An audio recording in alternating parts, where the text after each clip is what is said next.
একটি পুরনো পকেট ঘড়ি যা রহস্যময়ভাবে একটি পুরাতন দোকান থেকে কিনে আনে এক যুবক। ঘড়িটি দেখতে অদ্ভুত সুন্দর হলেও এর ভিতর লুকিয়ে ছিল এক ভয়ঙ্কর অভিশাপ। প্রতিদিন রাত 1-2টা বাজতেই ঘড়ির কাঁটা থেমে যায় এবং চারপাশের পরিবেশ অস্বাভাবিক হয়ে ওঠে। বাড়ির আলো নিভে যায়, অজানা কণ্ঠস্বর শোনা যায়, আর এক অদৃশ্য ছায়া ঘরের চারপাশে ঘোরাঘুরি করে।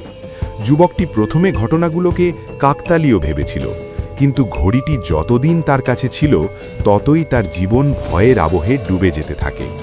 একদিন সে বুঝতে পারে ঘড়িটি আসলে একটি মৃত ঘড়ি মেকারের আত্মা বহন করে, যে প্রতিশোধ নিতে চায়। প্রতিশোধের কারণ ছিল তার নির্মম মৃত্যু, যা ঘটেছিল এই ঘড়ি তৈরির সময়। যুবকটি সিদ্ধান্ত নেয় ঘড়িটি ধ্বংস করার, কিন্তু ঘড়িটি তাকে সহজে ছাড়বে না। রাত 1-2টার পর যুবকটি নিজেই সময়ের বাইরে এক ভৌতিক জগতে হারিয়ে যায়।